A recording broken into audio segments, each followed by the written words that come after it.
والصلاة والسلام على رسوله سيد الإنس والجان وعلى آله وأصحابه ذوي الخير والإحسان أما بعد فأعوذ بالله من الشيطان الرجيم بسم الله الرحمن الرحيم لقد كان لكم في رسول الله أسوة حسنة لمن كان يرجو الله واليوم الآخر صدق الله مولانا العظيم۔ آتا ہجرت کا چھٹا سال ہے۔ اس چھٹے سال میں بہت سارے اہم واقعات پیش آئے، لیکن جو تاریخ کا ایک سب سے بڑا اہم واقعہ پیش آیا ہے چھٹے سال میں، وہ صلح حدیبیہ کا واقعہ ہے۔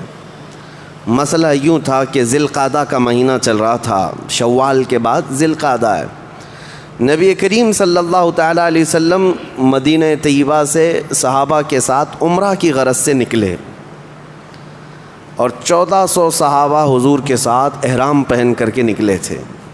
ارادہ کیا تھا کہ عمرہ کرنا ہے، جنگ کرنے کی غرض سے نہیں۔ مدینہ طیبہ سے صحابہ جب سے ہجرت کر کے آئے تھے مکہ سے، اس وقت سے لے کر مدینہ طیبہ میں کئی جنگوں میں ہی مصروف رہ گئے اور خانہ کعبہ جانے کا موقع ہی نہیں ملا۔ اب 6 سال کے بعد جب رسول کریم صلی اللہ علیہ وسلم صحابہ کے ساتھ مکہ جا رہے تھے، احرام پہن لیا اور اپنے ساتھ ذبح کرنے والے جانور بھی لے لیے۔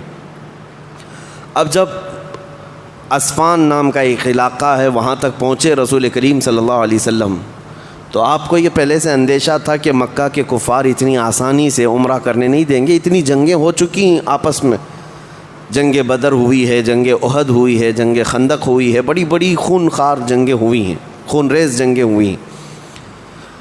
تو حضور اکرم صلی اللہ تعالیٰ علیہ وسلم نے ایک شخص کو بھیجا، قبیلہ بنو خزاعہ کا ایک شخص تھا، اس کو حالات معلوم کرنے کے لیے کہ مکہ میں کیا چل رہا ہے معلوم کر کے آؤ۔ ہو گیا اور مکہ کے حالات معلوم کر کے واپس نبی کریم صلی اللہ علیہ وسلم کے پاس آئے اور کہا کہ یا رسول اللہ صلی اللہ علیہ وسلم، مکہ والوں کو خبر ہو گئی ہے کہ آپ مدینے سے عمرہ کے لیے نکلے ہیں، تو انہوں نے میٹنگیں کرنا شروع کر دی۔ مکہ کے اندر جتنے قبیلے تھے، جتنے خاندان تھے، سبوں نے بیٹھ کر کے یہ میٹنگ کیا ہے کہ آپ کو ہرگز مکہ میں داخل ہونے نہیں دیں گے، اور آپ کے ساتھ جنگ کرنے کی بھی انہوں نے تیاریاں شروع کر دی ہیں۔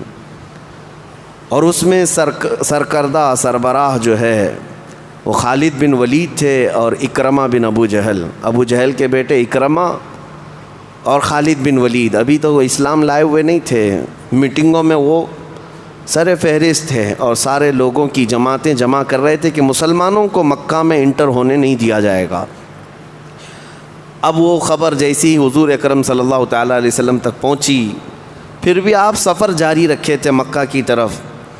پھر دیکھا نبی کریم صلی اللہ علیہ وسلم نے خالد بن ولید اپنے لشکریوں کو لے کر کے مکہ سے باہر نکل کر کے ایک علاقہ تھا وہاں پر پڑاؤ ڈال چکے ہیں۔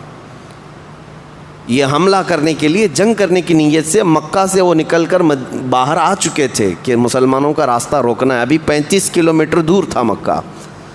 نبی پاک صلی اللہ تعالیٰ علیہ وسلم جو شاہراہ تھی، جو بڑا راستہ تھا، اس کو بدل کر کے چھوٹے راستے پر آ گئے، اور اس کے بعد ایک کنویں کے پاس جا کر نبی کریم صلی اللہ علیہ وسلم نے اپنی صحابہ کو اترنے کا حکم دیا۔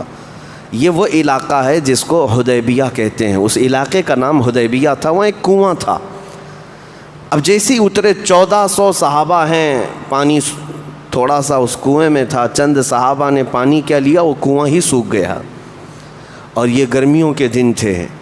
نبی پاک صلی اللہ تعالیٰ علیہ وسلم کے پاس اب صحابہ اپنی شکایتیں لے کر کے آنے لگے کہ ہمارے جانور بھی بھوکے پیاسے اور ہم سب کو بھی پانی میسر نہیں، اور سامنے کفار مکہ کی فوجیں حملہ کرنے کے لیے کھڑی ہیں، اب کیا کیا جائے؟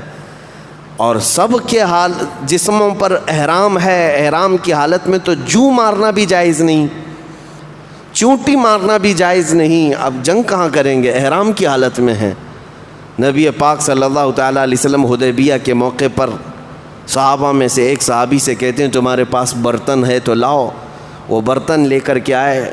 اللہ کے نبی صلی اللہ تعالیٰ علیہ وسلم نے اپنا ہاتھ اس میں رکھا، اور حضور صلی اللہ تعالیٰ علیہ وسلم نے جیسی برتن میں ہاتھ رکھا، ہر انگلی کے بیچ سے پانی کے چشمے جاری ہو گئے۔ انگلیاں ہیں فیض پر، ٹوٹے ہیں پیاسے جھوم کر، ندیاں پنجاب رحمت کی ہیں جاری، واہ واہ۔ کیا ہی ذوق افزا شفاعت ہے تمہاری واہ واہ، قرض لیتی ہے گناہ پرہیزگاری واہ واہ۔ نبی کریم صلی اللہ تعالیٰ علیہ وسلم کی انگلیوں سے پانی جاری ہونے کا جو معجزہ ہے وہ حدیبیہ کے موقع پر پیش آیا تھا۔ صحابہ کہتے ہیں ہم سبوں نے پیٹ بھر کر پانی پیا، جانوروں کو پانی پلایا اور اپنے اپنے مشکیزے پانی سے بھر لیے، لیکن وہ پانی جوں کا توں جاری ہی رہا۔ پھر اس کے بعد حضور صلی اللہ علیہ وسلم نے اپنا دست مبارک اٹھا لیا۔ صحابہ کہتے ہیں ہم تو اس دن 1400 تھے، اگر 5000 بھی ہوتے تو کسی کو پانی کم نہ ہوتا، اتنا پانی نبی پاک صلی اللہ تعالیٰ علیہ وسلم کی انگلیوں سے، انگشت رسول سے جاری ہوا۔ اس کے بعد حضور صلی اللہ علیہ وسلم نے اس پیالے کا پانی اور اپنا ایک تیر دیا کہ اس کو لے جاؤ اس کنویں میں ڈال دو۔ اس کنویں میں وہ پانی ڈال دیا گیا اور تیر حضور کا اس کنویں میں چھوڑ دیا گیا۔ وہ کنواں لبالب پانی سے بھر گیا۔ اس وقت جو بھرا تھا میں اپنی آنکھوں سے آج بھی دیکھا ہوں، اس کنویں میں آج بھی پانی موجود ہے۔ یہ اور بات ہے کہ ابھی چند سال پہلے 4-5 سال پہلے سعودیوں نے اس علاقے کو ایک کمپنی کو رینٹ پر جگہ دے دی، تو اس کمپنی نے پورے کنویں کا احاطہ کر لیا۔ وہ کمپنی کے اندر آ جاتا ہے کنواں، لیکن ابھی بھی کنواں ختم نہیں کیا گیا ہے، وہی پرانی صورت میں کنواں آج بھی موجود ہے۔ ہم گئے ہیں لیکن اس میں دیکھا کہ آج بھی کنواں پانی سے بھرا ہوا ہے اور میٹھا، لہٰذا نہایت ہی شیریں اور میٹھا پانی اس میں موجود ہے۔ یہ معجزہ میرے آقا صلی اللہ تعالیٰ علیہ وسلم کا وہاں پیش آیا۔ اب یہ حدیبیہ کے موقع پر صحابہ اکرام رضوان اللہ تعالیٰ علیہ مجمعین کہتے ہیں نبی کریم صلی اللہ تعالیٰ علیہ وسلم نے اب یہ دیکھا کہ جنگ کی غرض سے ہم آئے نہیں ہیں، لہٰذا بہتر یہ ہے کہ صلح کر لی جائے۔ یہ کفار مکہ جنگ کرنا چاہ رہے ہیں، لڑنا چاہ رہے ہیں، مناسب نہیں ہے۔ اور جبکہ ذوالقعدہ یا حرمت والا مہینہ چل رہا تھا، جنگ جس میں حرام بھی ہے، حضور صلی اللہ علیہ وسلم نے حضرت عمر کو منتخب کیا کہ صلح کے لیے مکہ جا کر بات کریں۔ حضرت عمر کو بلایا، کہا کہ جاؤ ان لوگوں سے کہہ دو کہ ہم جنگ کرنے کے لیے نہیں آئے، ہم صلح کرنا چاہتے ہیں۔ حضرت عمر فاروق رضی اللہ تعالیٰ عنہ نے معذرت کر لی، کہا یا رسول اللہ صلی اللہ علیہ وسلم میں جاؤں گا، میرے سخت ترین دشمن ہیں یہ مکہ والے ہیں، اور مجھ سے اگر سخت جملے نکلیں گے تو یہ میری جان پر حملہ کریں گے اور یہ مجھ سے برداشت نہیں ہو سکے گا، میں وہاں پر لڑ پڑوں گا۔ تو حضور صلی اللہ تعالیٰ علیہ وسلم نے ان کی معذرت کے بعد حضرت عثمان غنی کو بلایا۔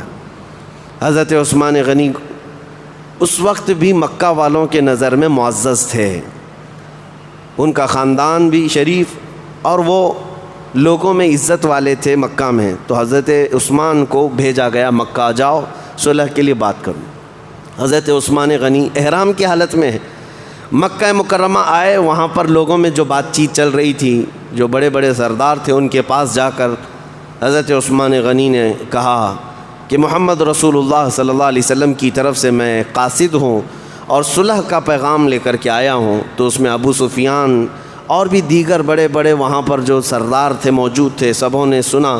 اس کے بعد کہا اے عثمان ہم آپ کی قدر کرتے ہیں، بات یہ ہے کہ آپ صلح کا پیغام لے کر کے آئے ہیں، پرانے معاملات کی وجہ سے آج ہم آپ کو آپ کے احرام کی وجہ سے مکہ میں داخل ہونے کی اجازت تو دے چکے اور آپ کو خانہ کعبہ کا طواف کرنے کی بھی اجازت ہے، آپ اپنا عمرہ کر لیں، صحیح کر لیں اور واپس جائیں، لیکن ہم محمد صلی اللہ علیہ وسلم کو ہرگز مکہ میں داخل ہونے نہیں دیں گے۔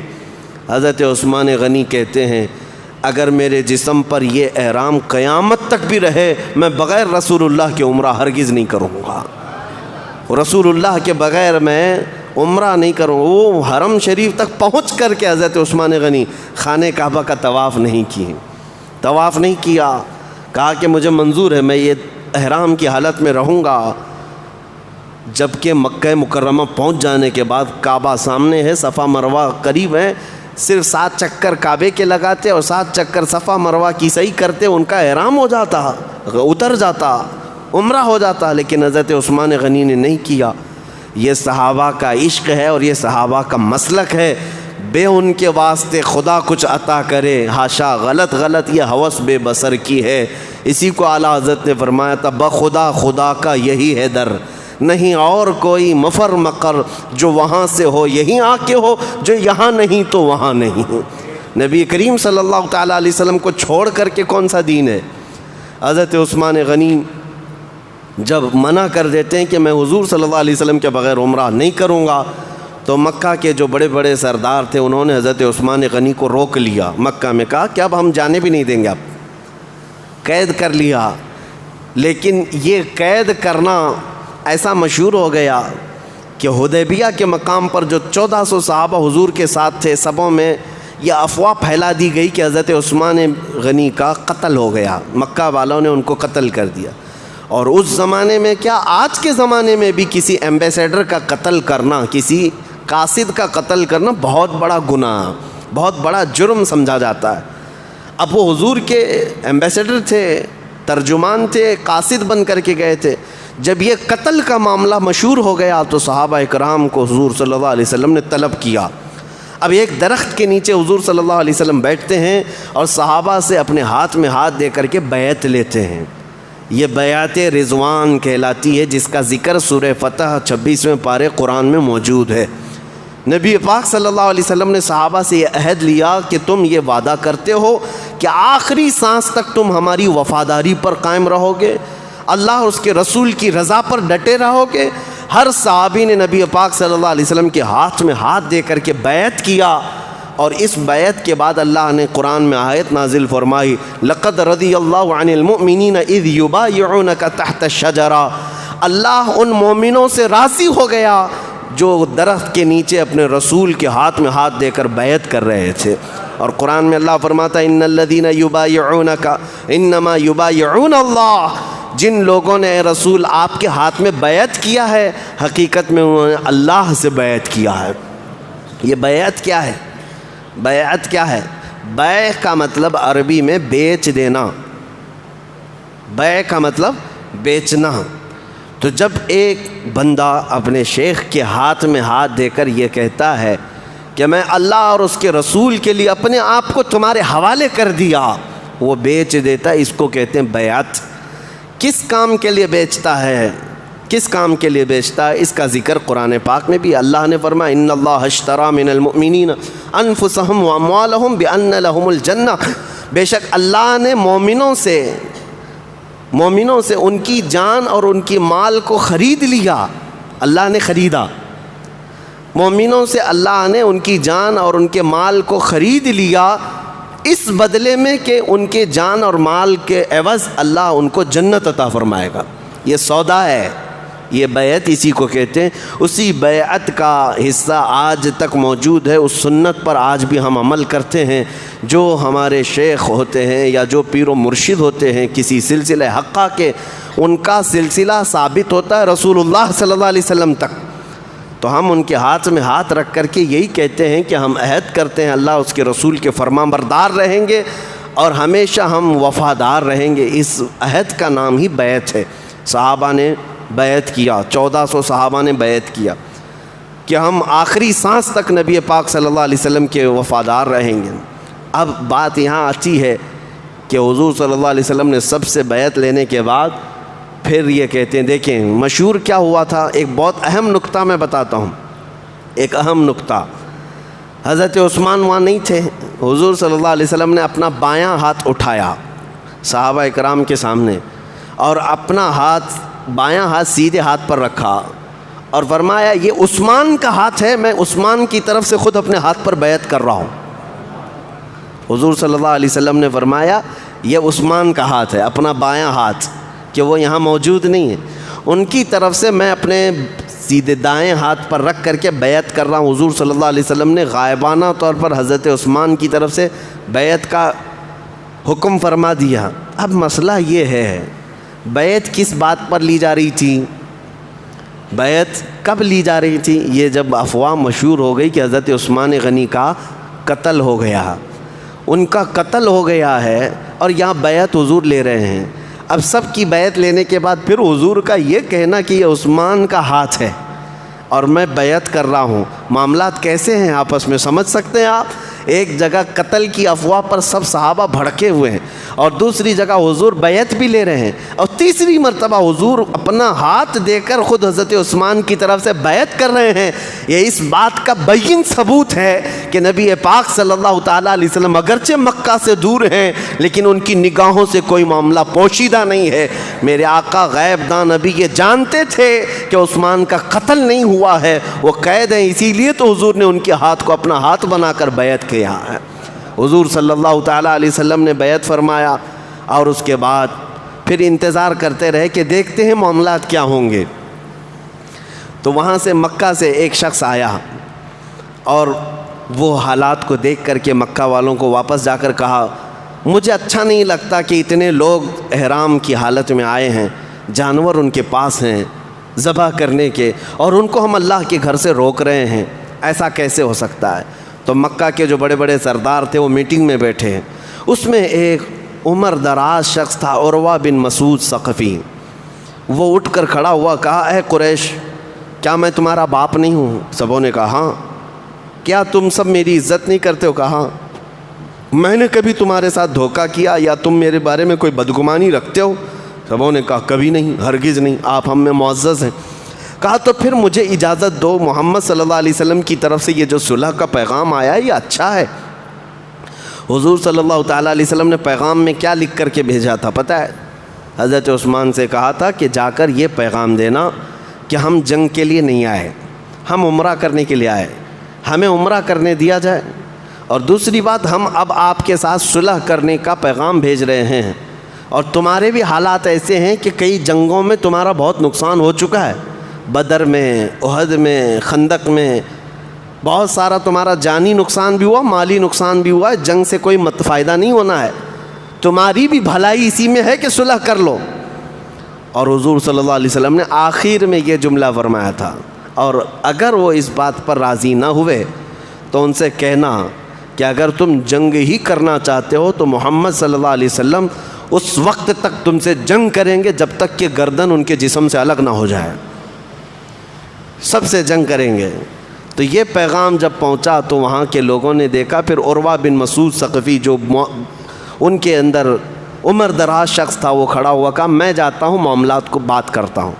وہ آیا حدیبیہ کے موقع پر، جہاں حدیبیہ حضور صلی اللہ تعالیٰ علیہ وسلم کا صحابہ کا پورا لشکر پڑاؤ ڈالا ہوا ہے، وہ سیدھے آ کر نبی کریم صلی اللہ تعالیٰ علیہ وسلم کے ساتھ بات کرنے لگا، اے محمد صلی اللہ علیہ وسلم، میں آپ کو بڑا عزت والا جانتا ہوں، آپ کی قدر بھی کرتا ہوں، آپ نے صلح کا پیغام بھیجا بہت اچھا ہے، لیکن کیا آپ دیکھ رہے ہیں آپ نے کہا ہے کہ قریش کے ساتھ آپ جنگ کریں گے اور ان کو ختم کر دیں گے، کیا آج تک تاریخ میں ایسا ہوا ہے کہ کوئی شخص اپنے ہی خاندان کو تباہ کرتا ہو؟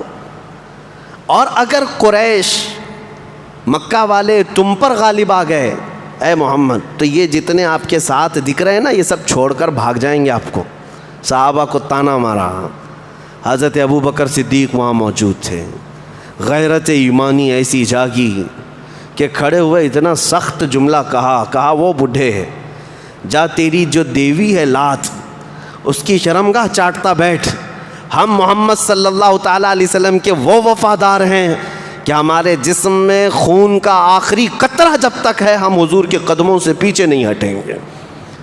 اور اس کے بعد حضرت مغیرہ بن شعبہ رضی اللہ تعالیٰ عنہ حضور صلی اللہ علیہ وسلم کے پیچھے کھڑے رہتے تھے ہمیشہ۔ یہ عروہ بن مسعود کبھی بات کرتے کرتے حضور کی داڑھی تک ہاتھ لگاتا تھا، اس کو یہ لگتا تھا کہ عرب کا دستور ہے جو بڑا آدمی ہے وہ چھوٹے سے بات کرتا ہے، تو اس طرح جب وہ حضور کی طرف داڑھی کو ہاتھ بڑھاتا حضرت مغیرہ بن شعبہ چیختے ہیں، کہا کہ ہاتھ نیچے رکھو، ہاتھ نیچے رکھ کر کے بات کرو۔ وہ کہتا کہ یہ عرب کا دستور ہے جو بڑا ہوتا ہے وہ اسی طرح سے بات کرتا ہے۔ حضرت مغیرہ بن شعبہ نے کہا بڑا ہوتا ہے یا جو دستور ہے وہ تمہارا ہے، جس کے سامنے تم بات کر رہے ہو وہ عام آدمی نہیں، وہ اللہ کا رسول ہے، تمہیں تمیز سے رہنا ہوگا۔ اس کے بعد دوبارہ جب اس نے ہاتھ اٹھایا تو اپنی تلوار اٹھائی حضرت مغیرہ بن شعبہ نے، اور تلوار کی جو ڈھال ہے اس سے ہاتھ کو ایسا مارا کہ بوڑھے کا ہاتھ نیچے آ گیا۔ کہا کہ اس کے بعد اگر ہاتھ اٹھا تمہارا بات کرنے کے لیے بھی حضور کی طرف تو پھر تمہارے مونڈے سے ہاتھ الگ ہو جائے گا۔ یہ صحابہ کا جذبہ تھا۔ وہ نبی کریم صلی اللہ تعالیٰ علیہ وسلم کے متعلق اتنے حساس تھے، اتنے سینسیٹیو ہوتے تھے کہ وہ چھوٹی سی بھی ہلکی سی بھی چیز دوسروں کی طرف سے برداشت نہیں کرتے۔ اب اس کے بعد عروہ بن مسعود ثقفی بات چیت کر کے واپس مکہ والوں کے پاس آیا۔ مکہ والوں نے پوچھا چچا جان آپ نے بات کیا، کیا حل نکلا؟ کہا کہ آؤ میں تمہیں بتاتا ہوں، ان سے جنگ کرنا اچھا نہیں ہے، ان سے جنگ مت کرو، سب تباہ ہو جاؤ گے۔ کہا کیوں؟ ان سے جنگ کیوں نہ کریں؟ کیا ان کے پاس بہت ہتھیار ہیں؟ عروہ بن مسعود نے کہا میں نے دیکھا ہے، کسریٰ کو بھی دیکھا ہے، بادشاہ کو، قیصر کو بھی دیکھا ہے، ان کے بڑے بڑے درباروں کو دیکھا ہے، لیکن محمد صلی اللہ علیہ وسلم کے دیوانوں میں جو ان کی عظمت ہے یہ پوری دنیا میں نے کہیں نہیں دیکھا، کہیں نہیں دیکھا ان کے پروانوں کی۔ کہا کیا ہے؟ کہا کہ جب وہ حضور صلی اللہ علیہ وسلم وضو کرتے ہیں تو یہ سب کے سب اطراف میں جمع ہو جاتے ہیں، اور حضور ادھر کلی کر رہے ہوتے ہیں، صحابہ اپنے ہاتھ آگے کر دیتے ہیں، کوئی اپنا دامن آگے کر دیتا ہے۔ نبی پاک صلی اللہ علیہ وسلم کے وضو کا ایک قطرہ بھی وہ زمین پر گرنے نہیں دیتے، سب اپنے ہاتھوں میں لیتے ہیں، اپنے کپڑوں میں لیتے ہیں، اپنے چہرے پر مل لیتے ہیں، اپنے جسموں پر لگا لیتے ہیں، ان کے کھکار کے تھوک کو تک وہ صحابہ چھوڑتے نہیں ہیں۔ عروہ بن مسعود کہتا ہے میں نے ایسی عظمت دنیا میں کسی کی نہیں دیکھی، جو پروانے اپنے نبی کے وضو کے پانی کا قطرہ زمین پر گرنے نہیں دیتے، وہ ان کے خون کا قطرہ کب گرنے دے سکتے ہیں؟ لہٰذا وہ اپنی جان دے دیں گے لیکن وہ اس جنگ سے باز نہ آئیں گے۔ عروہ بن مسعود ثقفی کے یہ جملے تاریخ میں رقم ہیں۔ یہی ہے میرے عزیزو حفاظت ناموس رسالت۔ نبی پاک صلی اللہ تعالیٰ علیہ وسلم کی عزت کی حفاظت کا حق صحابہ اکرام سے بہتر کون ادا کر سکتا تھا؟ اب پھر معاملات ایسے ہی بڑھتے چلے گئے۔ ایک شخص آیا اور اس نے دیکھا اور پھر وہ چلا گیا۔ پھر ایک شخص آیا سہیل بن عمر نام کا، حضور صلی اللہ علیہ وسلم نے اس کو دیکھتے ہی صحابہ سے کہا سہیل آیا ہے، معاملہ سہل ہو جائے گا، وہ اگرچہ کافروں کی طرف سے۔ صحابہ اکرام نے کہا حضور نے فرمایا ہے تو اب معاملہ سہل ہونا ہے۔ وہ شخص آیا اور کہا میں مکہ والوں کی طرف سے نمائندہ ہوں، آئیے چلیے ہم آپس میں بات کرتے ہیں، صلح کی شرطیں لکھتے ہیں، کن کن شرائط پر صلح ہوگی۔ حضور صلی اللہ علیہ وسلم نے فرمایا چلو۔ دونوں ڈسکس کرتے رہے۔ صحابہ اکرام ایک طرف تھے، حضور صلی اللہ علیہ وسلم سہیل بن عمر کے ساتھ صلح کی شرطیں لکھ رہے ہیں یا طے کر رہے ہیں۔ سب معاملات طے ہو گئے تو صلح کی شرطیں کیا تھیں؟ پہلی شرط یہ تھی کہ اس سال آپ عمرہ نہیں کریں گے، یہیں سے واپس جائیں گے، آپ احرام کھول دیں، اپنے جانور ذبح کر لیں، آپ یہیں سے عمرہ کیے بغیر واپس جائیں گے۔ اگلے سال آپ عمرہ کے لیے آئیں گے لیکن صرف 3 دن مکہ میں رہیں گے اور بغیر ہتھیار کے آئیں گے، اگر تلوار بھی لائیں گے تو نیام کے اندر ہوگی۔ یہ سب شرطیں تھیں۔ اور پھر اس کے بعد یہ بھی شرط تھی صلح کی کہ اگر کوئی مسلمان مکہ میں رہ رہا ہے تو اسے ہم مدینہ جانے کی اجازت نہیں دیں گے، اور آپ اس کو مدینے نہیں ایکسیپٹ کریں گے، اس کو ہماری طرف واپس بھیجیں گے۔ اور اگر کوئی ہمارا آدمی مکہ سے مدینے میں آ گیا ہے تو آپ مدینے سے اس کو ہمارے پاس واپس بھیجیں گے، وہ ہمارے پاس رہے گا۔ حضور نے سب منظور کیا۔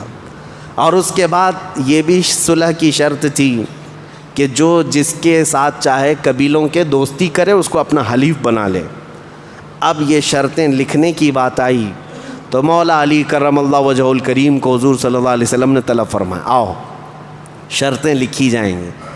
ابھی شرطیں لکھی جانی تھیں بیٹھ کر کے، کیونکہ یہ ایگریمنٹ ہے، معاہدہ ہو رہا ہے۔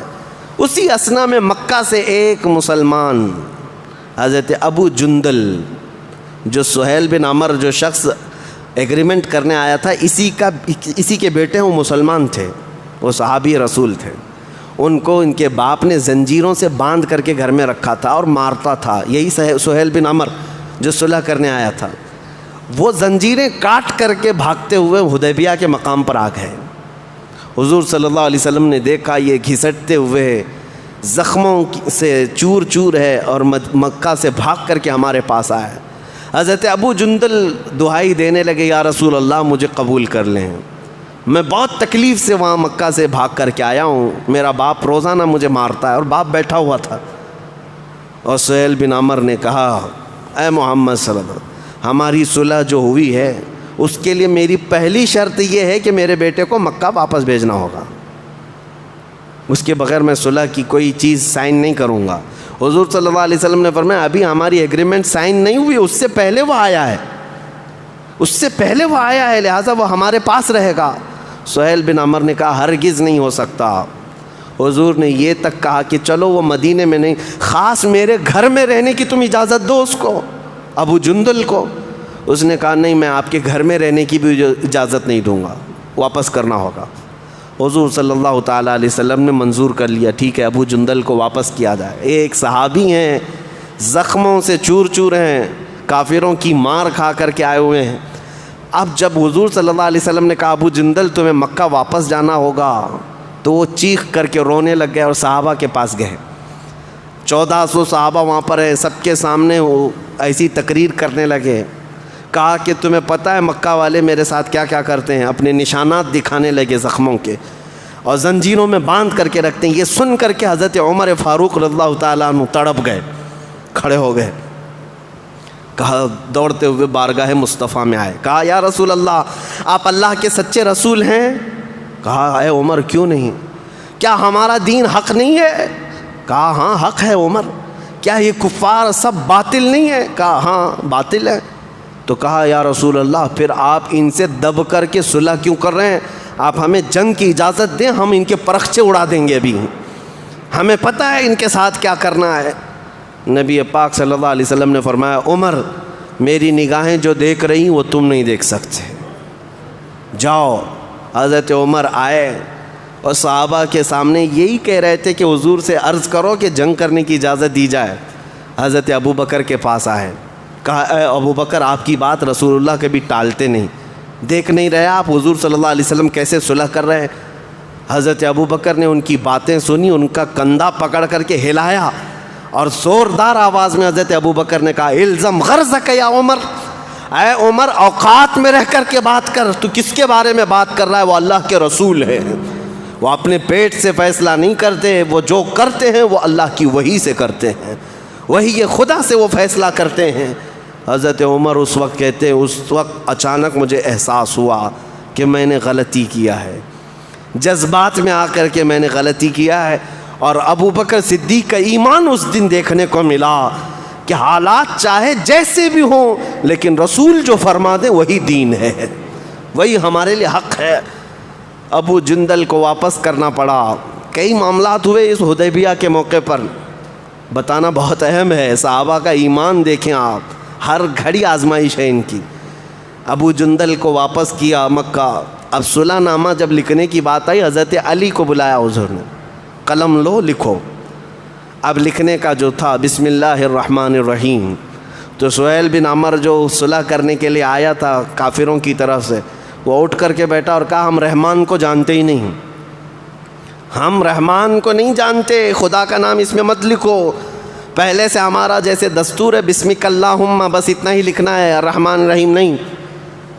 حضرت علی اور جو صحابہ تھے کہا کہ نہیں ہمارا دستور ہے کہ ہم بسم اللہ الرحمن الرحیم ہی لکھیں گے۔ حضور نے اس بحث و تکرار کو منع کر دیا اور کہا ٹھیک ہے مٹا دو، مٹا دو، اتنا ہی لکھو جتنا ہی بول رہے ہیں۔ صحابہ کے لیے بہت بڑی آزمائش کا وقت تھا۔ پھر اس کے بعد صلح نامہ لکھا گیا تو نیچے حضرت علی نے یہ لکھا ھذا ما قاضى علیہ محمد رسول اللہ صلی اللہ علیہ وسلم، یہ وہ شرطیں ہیں جس پر صلح کے لیے محمد رسول اللہ نے منظوری فرمائی ہے، فیصلہ کر لیا ہے۔ تو اس پر بھی ان کافروں نے اعتراض کیا، آپ محمد بن عبداللہ ہیں، محمد رسول اللہ نہیں ہیں، اگر ہم آپ کو رسول مانتے تو اتنا جھگڑا ہی کیوں ہوتا، آپ رسول اللہ کا لفظ کیوں لکھوائے اس پہ؟ حضور صلی اللہ علیہ وسلم نے فرمایا نادانو، میں اللہ کا رسول ہوں، یہ اور بات ہے کہ تم جھٹلاتے ہو، میں اللہ کا سچا رسول ہوں۔ انہوں نے کہا ہم نہیں مانتے، یہ لفظ اس میں صلح میں نہیں ہونا چاہیے، ایک ایک پوائنٹ پر پکڑ کر کے وہ امتحان ہے۔ حضور صلی اللہ علیہ وسلم نے حضرت علی سے کہا علی اس کو بھی مٹا دو، محمد بن عبداللہ لکھو۔ حضرت علی قلم چھوڑ کر کے اٹھ گئے، کہا یا رسول اللہ یہ مجھ سے نہیں ہو سکے گا کہ آپ کے نام کے ساتھ میں رسول اللہ کو مٹا دوں، زندگی ختم ہو جائے گی لیکن لفظ رسول اللہ کو میں یہاں سے ہرگز نہیں مٹا سکوں گا۔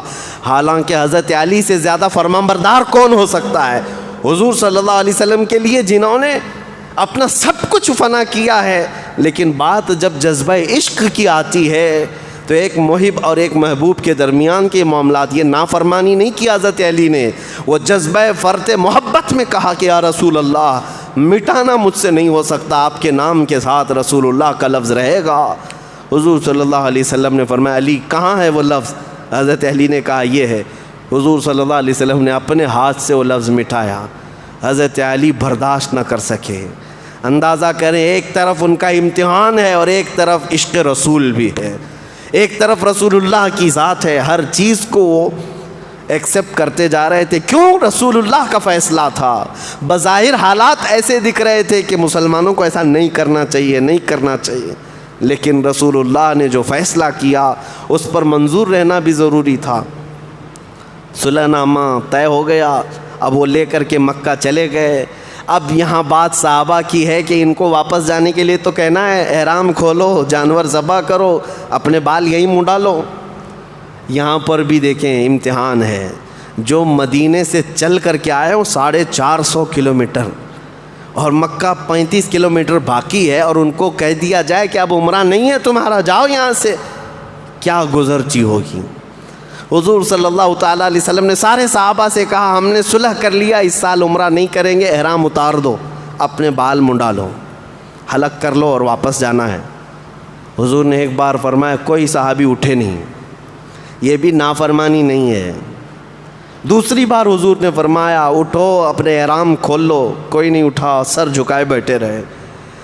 یہاں پر میں آپ کو بتاؤں یہ نافرمانی نہیں، صحابہ کے دل میں یہ تھا کہ ابھی اللہ کوئی آیت اتارے گا، ابھی اللہ کوئی حکم اتارے گا اپنے نبی پر، اور نبی کریم فرمائیں گے اٹھو جنگ کرنا ہے، اور ہم جنگ کریں گے، ان کفار کو بتا دیں گے۔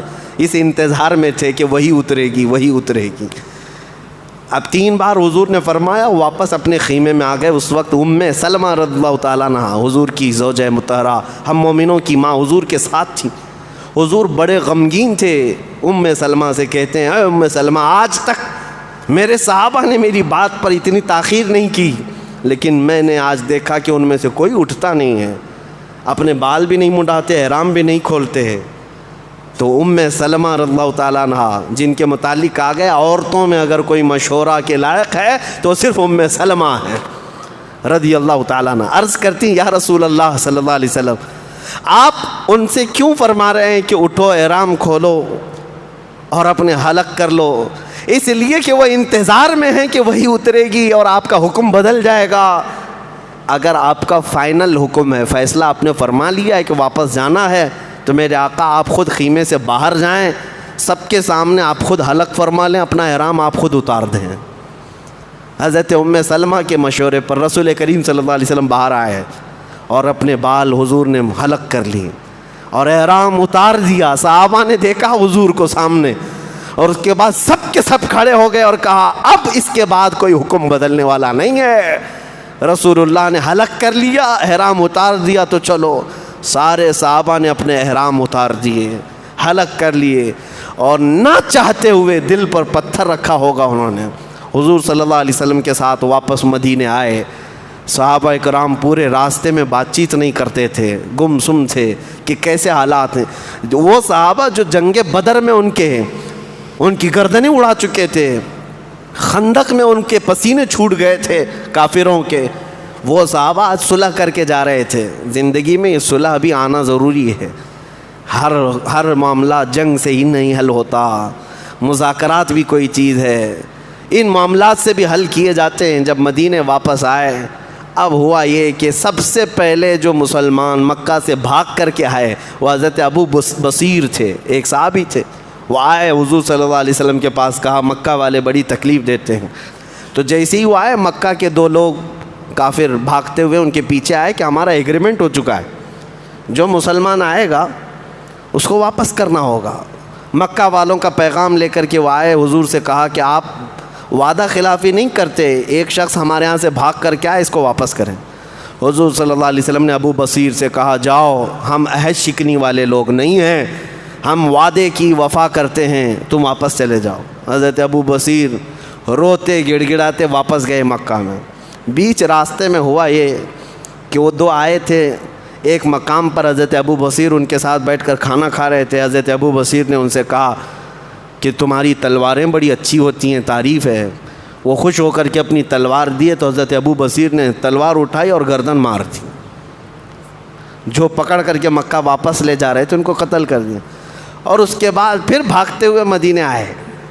کہا کہ یا رسول اللہ آپ نے اپنا وعدہ پورا کیا، کافر آئے تھے ان کے ساتھ آپ نے مجھے واپس بھیج دیا، اب میں ان کا کام تمام کر چکا ہوں اور واپس میں مدینے آیا ہوں، مجھے مدینے رکھ لیں. حضور صلی اللہ تعالیٰ علیہ وسلم غضبناک ہوئے. کہا اس شخص نے تو جنگ کو بھڑکا دیا، کاش تمہارے ساتھ کوئی اور ہوتا جو اس معاملے کو ہونے سے روک دیتا.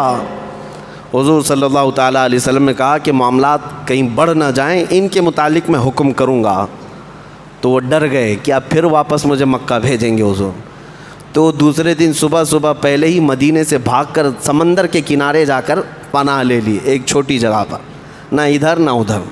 اب ہوا یہ کہ مکہ کے حضرت ابو جندل جو بیڑیوں میں جکڑے ہوئے تھے حدیبیہ کے مقام پر آئے تھے، وہ بھی مکہ سے بھاگ کر کے اسی سمندر کے کنارے آ گئے. اب جب دو لوگ جمع ہوئے ہیں تو جتنے مکہ میں مسلمان قیدی تھے ایک کے بعد دیگرے بھاگتے بھاگتے مکہ سے اسی جگہ جمع ہونے لگے. وہ تقریباً 70 کی تعداد میں ہو گئے ہیں. اب وہ سمندر کے کنارے جہاں جا کر کے جمع ہوئے، وہ راستہ ایسا تھا کہ مکہ والے جب بھی ملک شام یا یمن تجارت کرنے کے لیے جائیں گے تو وہیں سے جانا پڑتا. اب وہ جاتے کیسے؟ یہ 70 وہ لوگ وہاں پر ڈیرا جمع کر کے بیٹھے ہیں جن کو مکہ والوں نے خوب مارا تھا، قیدی بنایا تھا. اب حالات ایسے ہو گئے کہ یہ مکہ والے مجبوراً آئے. ابو سفیان کو سردار بنا کر کے بھیجا کہ جاؤ محمد صلی اللہ علیہ وسلم سے بات کرو کہ ہماری وہ جو ایگریمنٹ تھی اس کو ختم کر دیا جائے، کہ مکہ سے کوئی بھاگ کر کے آئے گا تو اس کو آپ کو واپس کرنا ہے. اب اس کو چینج کر دو کہ جو ہمارے یہاں سے بھاگ کر کے آئے آپ اس کو اپنے ہی پاس رکھو، کہیں اور جانے نہ دو، کیونکہ وہ ہمارا راستہ روکے بیٹھے ہوئے ہیں. جب یہ ایگریمنٹ ختم کرنے کی بات آئی نبی پاک صلی اللہ علیہ وسلم کی، تو حضور صلی اللہ تعالیٰ علیہ وسلم کے پاس ابو سفیان یہ بات کرنے کے لیے آیا. مدینے میں کوئی ابو سفیان سے بات کرنے والا نہیں. یہاں بھی کمال عشق دیکھیں، ابو سفیان کی بیٹی ام حبیبہ رضی اللہ تعالیٰ عنہ حضور کی زوجہ ہیں، ام المومنین ہے، باپ کافر ہے، بیٹی حضور کی زوجہ ہے. جب ابو سفیان نے سب سے بات کرنے کی کوشش کی، کوئی بات نہیں کر رہا ہے، تو اپنی بیٹی کے گھر آئے. میری بیٹی حضور کی زوجہ ہے. ام حبیبہ کے مکان پہ آئے. جیسے ہی آئے، بستر لگا ہوا تھا حضور پاک صلی اللہ علیہ وسلم کا.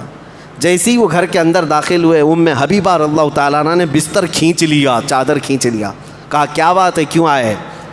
ابو سفیان نے کہا بیٹی اپنے باپ کے لیے تو یہ چادر نہیں رکھتی.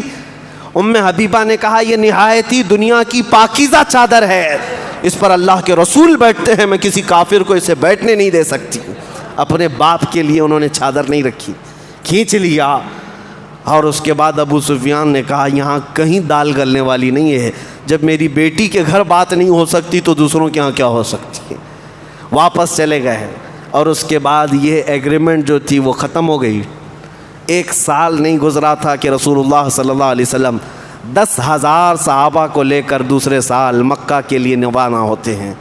یہ رمضان کا مہینہ تھا، عمرہ کی غرض سے نکلے رسول کریم صلی اللہ علیہ وسلم. اب حالات مکہ کے ایسے بدل گئے تھے کہ سب میں آپس میں اختلاف، لڑائیاں، قبیلے آپس میں دور ہو چکے تھے. اب کسی کے پاس لڑنے کی طاقت ہی نہیں تھی. نبی پاک صلی اللہ تعالیٰ علیہ وسلم جب مکہ میں داخل ہو رہے تھے، اس شان سے داخل ہو رہے تھے کہ قرآن کی آیت جو ہے انا فتحنا لک فتحا مبینا، اے محبوب ہم نے آپ کو روشن فتح عطا فرمائی ہے. حضور بغیر جنگ و جدال اور قتل و قتال کے مکہ میں داخل ہوئے. 20 رمضان کا دن تھا.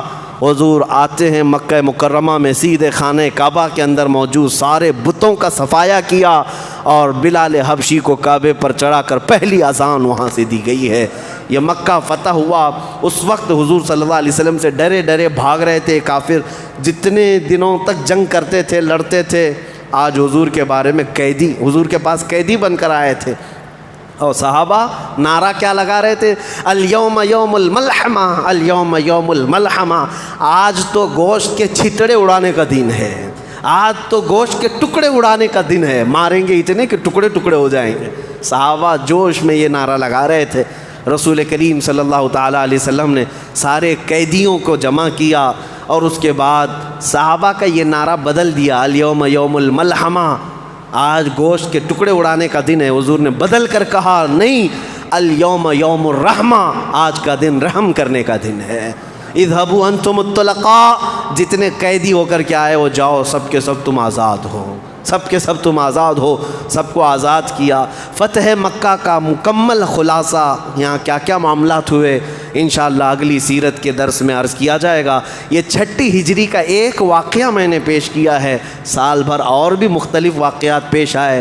انشاءاللہ اس سلسلہ سیرت میں زندگی باقی رہی تو پیش کیا جائے گا. دعا ہے مولا رب العزت تیرے حبیب کے جلووں میں زندگی عطا فرما اور تیرے رسول کے قدموں میں موت عطا فرما. وآخر دعوانا ان الحمد للہ رب العالمین.